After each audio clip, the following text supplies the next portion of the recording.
கர்த்தருடைய பரிசுத்த நாமத்திற்கு ஸ்தோத்திரம்.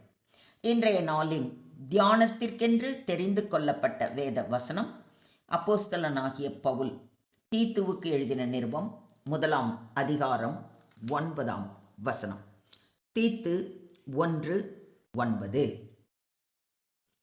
ஆரோக்கியமான உபதேசத்தினாலே புத்தி சொல்லவும் எதிர் பேசுகிறவர்களை கண்டனம் பண்ணவும் வல்லவனாய் இருக்கும்படி தான் போதிக்கப்பட்டதற்கேற்ற உண்மையான வசனத்தை நன்றாய் பற்றி கொள்ளுகிறவனுமாய் இருக்க வேண்டும். He must hold firmly to the faithful word as it was taught, so that he can encourage others by sound teaching and refute those who contradict it. அவர்கள் தங்களுக்கு கற்பிக்கப்பட்ட உண்மை செய்தியை பற்றி கொண்டிருக்க வேண்டும்.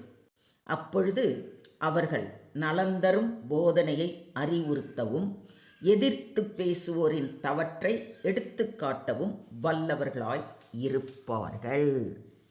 ஆமென். இன்றைய தியான வசனம் தேவ சபையில் பணிபுரியும் மூப்பர், ஆசிரியர், ஆவிக்குரிய தலைவர் எப்படி இருக்க வேண்டும் என்பதை மிக தெளிவாகவும் ஆழமாகவும் சொல்லிக் கொடுக்கும் முக்கியமான ஆலோசனை ஆகும். இது தலைவர்களுக்கு மட்டுமல்ல, தூய வாழ்க்கை வாழ நினைக்கும் ஒவ்வொருவரும் கடைபிடிக்க வேண்டிய முக்கியமான ஆலோசனை இது. இது குறித்து சற்று ஆழமாக தியானிப்போம். உண்மையான வசனத்தை நன்றாய் பற்றி கொள்ள வேண்டும் என்று சொல்லியிருப்பதை கவனியுங்கள். ஆவிக்குரிய தலைவன் தேவனுடைய வார்த்தையை சலனமில்லாமல் உறுதியாய் பற்றி கொள்ள வேண்டும். அவர் பெற்ற போதனைகள், அப்போஸ்தலரின் உபதேசங்கள், திருத்தூதரின் சுவிசேஷம், இயேசு கிறிஸ்துவின் உண்மை, இவை அனைத்தும் அவருடைய நம்பிக்கையின் அடித்தளமாக இருக்க வேண்டும். ஏன் இது மிக முக்கியமாக சொல்லப்பட்டிருக்கிறது? பொய்யான உபதேசங்கள் அதிகரிக்கும் காலத்தில் மக்கள் எளிதாக தவறக்கூடிய சூழ்நிலையில் சபையை காக்கும் தலைவன் உண்மையில் நிலை நிற்கும் மனிதராக இருக்க வேண்டும். நாமும் தினமும் வேதம் வாசித்து தியானித்து அதன்படி நடக்கிறவர்களாகவும் நம்மை சுற்றி இருக்கிறவர்களுக்கு சாட்சிகளாகவும் இருக்க வேண்டும். ஆரோக்கியமான உபதேசத்தினாலே புத்தி சொல்ல வேண்டும் என்று சொல்லியிருப்பதை கவனியுங்கள். ஆரோக்கியமான உபதேசம், அதாவது நன்மையை தரும், ஆன்மாவை வலுப்படுத்தும், சத்தியத்தில் மனிதனை நிலை நிறுத்தும் உபதேசம். தலைவன் தேவனுடைய உண்மையை, சத்தியத்தை தெளிவாகவும் அன்போடு, ஞானத்தோடு, ஆவிக்குரிய தெளிவோடு கற்பிக்க தகுதியானவராக இருக்க வேண்டும். தவறாக வாழ்பவரை திருப்பி வரச் செய்தல், தவறு செய்பவரை சிரத்தையுடன் எச்சரித்தல், நம்பிக்கையாளரை ஆவியில் கட்டி எழுப்புதல் மிக மிக அவசியம். எதிர் பேசுகிறவர்களை கண்டனம் பண்ண வேண்டும் என்றும் சொல்லியிருப்பதை கவனியுங்கள். எதிர் பேசுகிறவர்கள் என்பது மெய்யான உபதேசத்தை எதிர்க்கிறவர்கள், கடவுளின் வார்த்தையை மாற்றுகிறவர்கள், செவிகளை கவரும் வண்ணம் பொய்யான போதனைகளை வழங்குபவர்கள். இவர்களை தேவனுடைய வார்த்தையாலேயே எதிர்த்து சத்தியத்தை காக்கக்கூடியவர்களாக இருக்க வேண்டும். இதன் அர்த்தம் வாதம் செய்ய வேண்டும் என்பது அல்ல.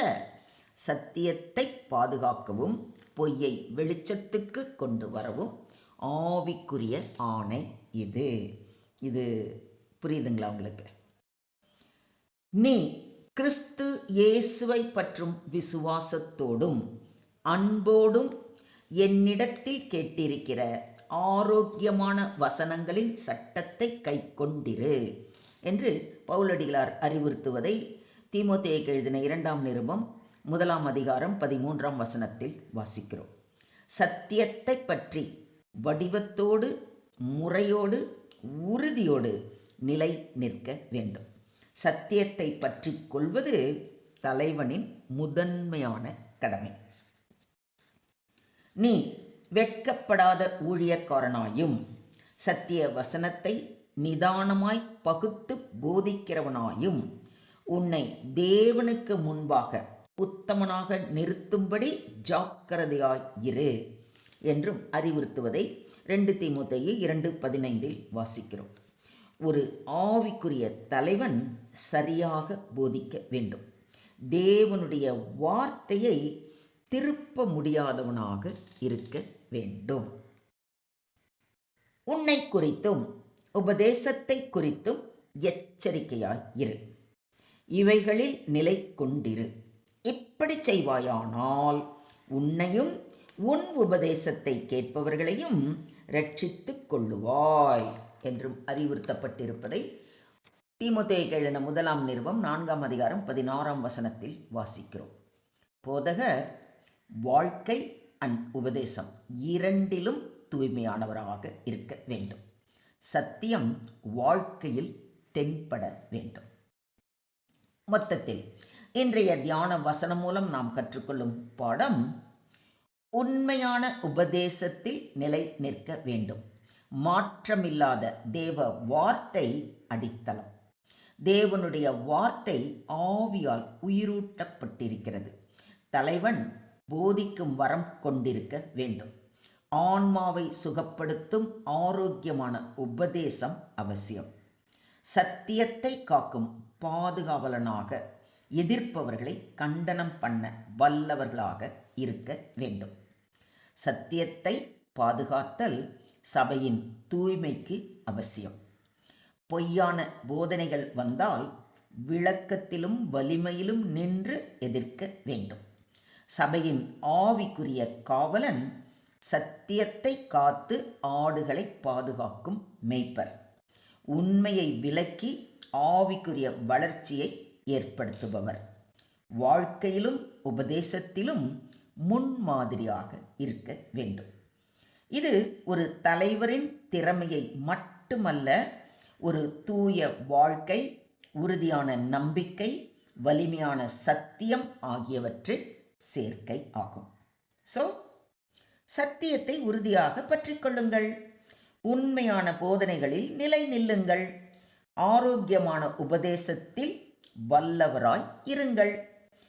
ஆவியை எழுப்பும் சுத்தமான வார்த்தைகளை பேசுங்கள்.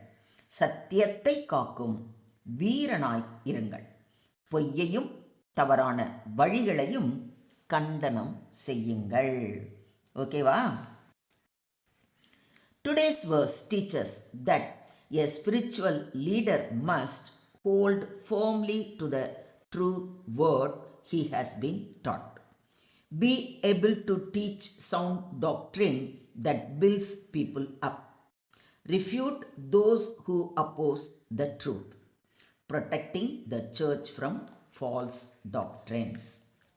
A godly leader is a guardian of truth, a teacher of righteousness, and a defender of sound faith.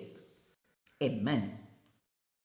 ஸ்தோத்திரம் ஆண்டவரே, ஸ்தோத்திரம் கர்த்தாவே, ஸ்தோத்திரம் ஸ்தோத்திரம் ஸ்தோத்திரம். கர்த்தாவே, இன்றைய வசனம் மூலம் எங்களுக்கு கொடுத்த உபதேசத்திற்காக நன்றி செலுத்துகிறோம். சத்தியத்தை உறுதியாய் பற்றிக்கொள்ளும் கிருபையை எங்களுக்கு அருளும். உம்முடைய வார்த்தையை ஆரோக்கியமாகவும் தெளிவாகவும் கற்பிக்க வல்லவர்களாக எங்களை ஆக்கும். பொய்யான உபதேசங்களை அறிவதற்கும் தைரியமாக எதிர்ப்பதற்கும் தேவ ஞானத்தை தாரும். எங்கள் வாழ்க்கை உம்முடைய நாம மகிமைக்கு சாட்சியாக இருக்க கிருபை செய்ய வேண்டுகிறோம். சபையை காக்கும் விசுவாசமான மேய்ப்பர்களை எழுப்பும்.